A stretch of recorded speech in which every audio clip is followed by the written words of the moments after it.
हमारी सरकार वर्ष 2047 तक राजस्थान को टेक्नोलॉजी ड्रिवन अग्रणी कृषि शक्ति बनाए जाने के लिए प्रतिबद्ध है। इसी दिशा में कृषि विकास, कृषक कल्याण तथा अन्नदाता की आय में वृद्धि के उद्देश्य से हमारे द्वारा कृषि में आधुनिक तकनीकों के उपयोग, किसान भाइयों की क्षमता विकास, कृषि उत्पादों की प्रोसेसिंग एवं मार्केटिंग सुदृढ़ करने के लिए प्रभावी कदम उठाए जा रहे हैं। साथ ही सिंचाई, पशुधन व डेयरी क्षेत्र को भी सशक्त किया जा रहा है। सिंचाई। सम्मानित सदन को विदित है कि सीकर, झुंझुनू, चूरू एवं अन्य जिलों की पिछली 30 वर्षों से लंबित पेयजल एवं अन्य आवश्यकताओं की पूर्ति के लिए माननीय मुख्यमंत्री श्री भजनलाल शर्मा जी की पहल एवं केंद्र सरकार के सहयोग से हमारी सरकार ने हरियाणा से MOU कर प्रदेश को अपने हिस्से का पानी दिलाने का ऐतिहासिक कार्य किया है।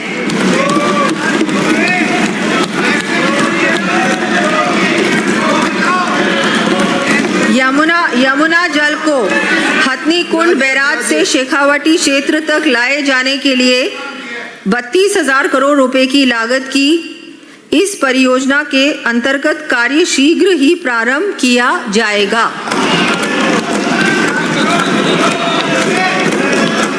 वर्तमान में सकल बोए गए क्षेत्र का 24% भाग सूक्ष्म सिंचाई के अंतर्गत है। विकसित राजस्थान की संकल्पना को मूर्त रूप देने के लिए इसे वर्ष 2030 तक बढ़ाकर 51% किए जाने हेतु आगामी वर्ष राज्य में लगभग 3 लाख हेक्टेयर क्षेत्र में सिंचाई हेतु सूक्ष्म सिंचाई संयंत्र स्थापित किए जाएंगे। इस हेतु लगभग 1,340 करोड़ रुपए व्यय कर 3 लाख किसानों को लाभान्वित किया जाएगा। प्रदेश में सिंचाई सुविधाओं से संबंधी विभिन्न कार्य 11,300 करोड़ रुपए से अधिक की लागत से करवाए जाने की मैं घोषणा करती हूँ। इन सिंचाई संबंधी कार्यों का विवरण मैं सदन के पटल पर प्रस्तुत कर रही हूँ।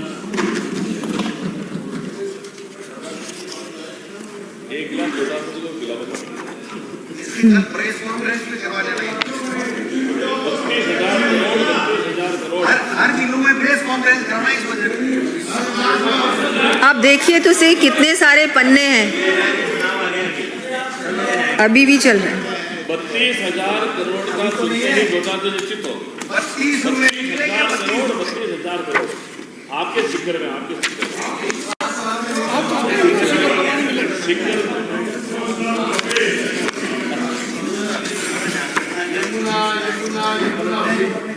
यहाँ भी विरोध किया तो शिखर की टोंक जिले की बिसलपुर परियोजना की दाई मुख्य नहर के 5,000 हेक्टेयर कमान क्षेत्र में फव्वारा पद्धति से सिंचाई सुविधा का कार्य लगभग 100 करोड़ रुपए की लागत से करवाया जाएगा। इससे लगभग 10,500 कृषक लाभान्वित होंगे। राज्य में सौर पंप संयंत्रों के प्रोत्साहन हेतु आगामी वर्ष 50,000 सोलर पंप संयंत्रों की स्थापना की जाएगी। इस पर 1,500 करोड़ रुपए का व्यय किया जाएगा।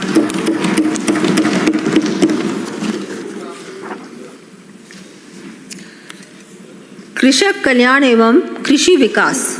उपनिवेशन क्षेत्र के किसानों को राहत प्रदान करने के उद्देश्य से इस क्षेत्र के समस्त श्रेणियों के आवंटियों को कृषि भूमि के पेटे बकाया किश्तों की राशि 1 अप्रैल 2026 से 10 सितंबर 2026 तक एकमुश्त जमा कराए जाने पर ब्याज में 100% छूट दिए जाने की मैं घोषणा करती हूँ।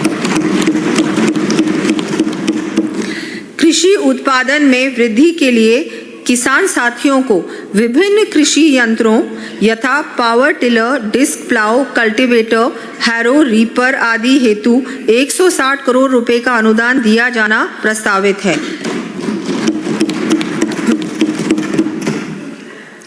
इससे लगभग 50,000 कृषक लाभान्वित होंगे। साथ ही आगामी वर्ष 500 कस्टम हायरिंग 96 करोड़ रुपए की लागत से स्थापना की जाएगी।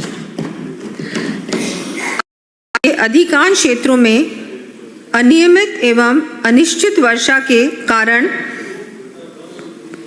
वर्षा जल का संग्रहण कर बिना छीजत के पानी का उपयोग सुनिश्चित किए जाने हेतु आगामी वर्ष 8,000 डिग्गियों व 15,000 किलोमीटर सिंचाई पाइपलाइन सहित आगामी 2 वर्षों में 36,000 फार्म पॉन्ड्स के लिए 585 करोड़ रुपए से अधिक का अनुदान दिया जाएगा।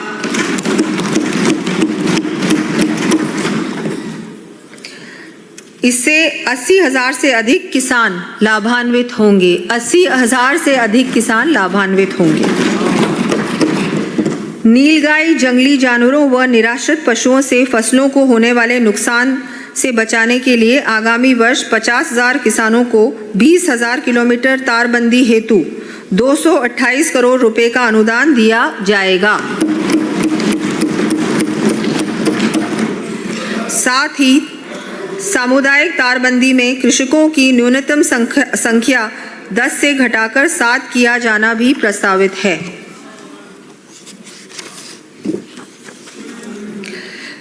प्रदेश में कृषि विकास के लिए उन्नत बीज, भूमि सुधार, बायो एजेंट्स एवं माइनर मिलेट्स को बढ़ावा देने के उद्देश्य से विभिन्न कार्य करवाए जाने प्रस्तावित हैं।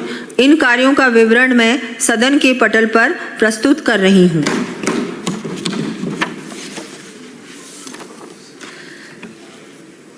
दलहनी एवं तिलहनी फसलों की उत्पादकता में वृद्धि तथा आत्मनिर्भरता के लिए मूंग, उड़द, अरहर, सोयाबीन, सरसों, तिल एवं अरंडी आदि फसलों के 70,000 प्रदर्शनों का आयोजन किया जाएगा।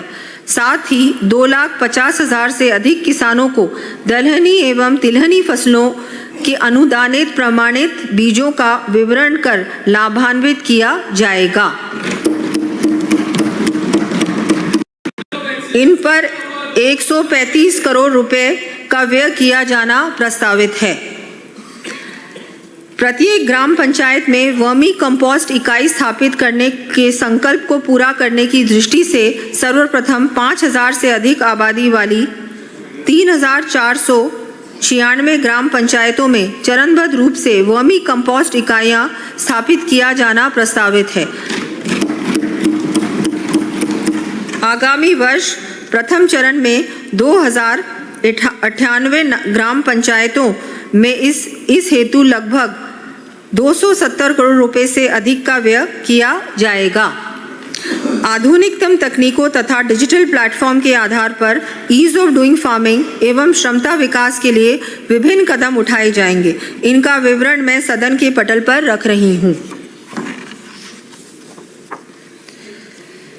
डिजिटल कृषि मिशन के अंतर्गत कृषि सूचना एवं प्रबंधन प्रणाली Raj AIMS Rajasthan agriculture information and management system विकसित किया जाएगा।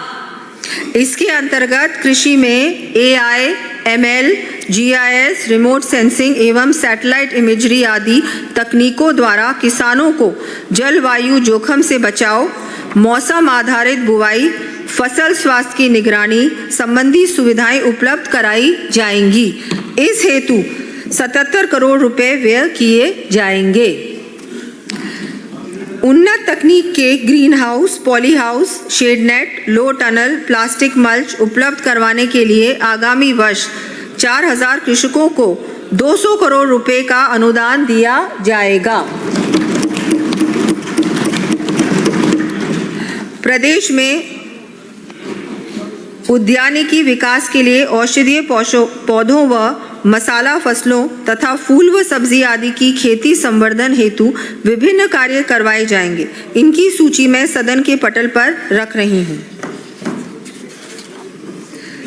प्रदेश में चुरू सहित खारे पानी की उपलब्धता वाले जिलों में झींगा पालकों को राहत देने के लिए सस्ती दर पर बिजली उपलब्ध करवाई जाएगी।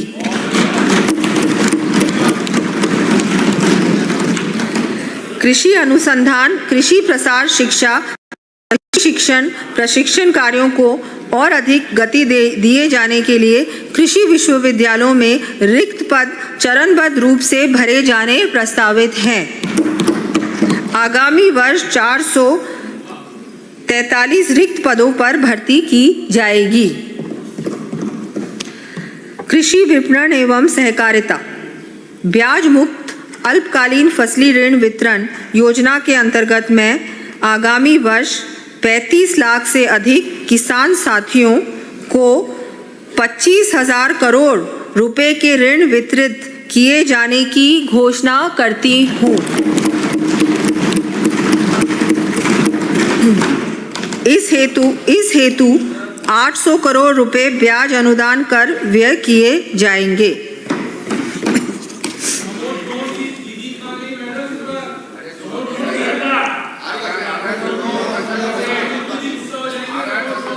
इनको थोड़ा चूर्ण खिलाओ, रोहित बोला तो चूर्ण खिलाओ, कराना पड़ेगा।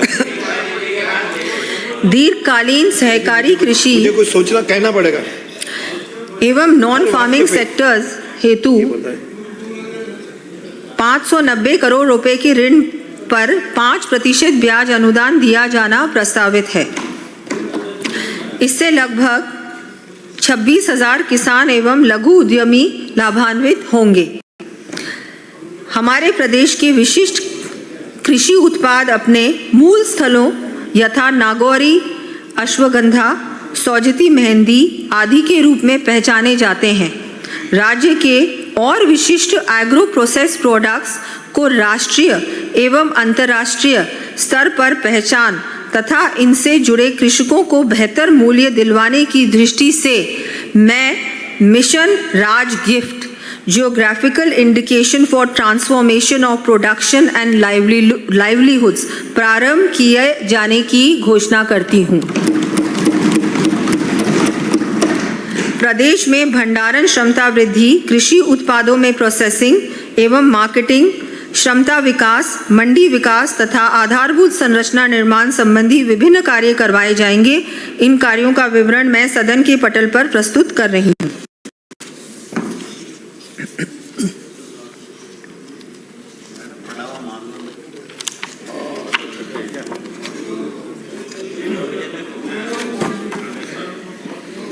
उपभोक्ताओं को गुणवत्ता युक्त ग्रोसरी एवं अन्य खाद्य उत्पाद उपलब्ध करवाए जाने के लिए नवगठित जिलों में जिला सहकारी उपभोक्ता भंडार स्थापित किए जाएंगे।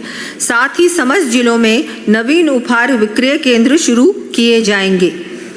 दूर दराज से कृषि उपज की बिक्री हेतु कृषि उपज मंडियों में आने वाले किसानों को गर्मी एवं बरसात से बचाव के लिए शेड निर्माण सहित मंडियों तक पहुंच मार्ग एवं यार्डों में अन्य आधारभूत कार्यों के लिए 350 करोड़ रुपए व्यय किए जाएंगे।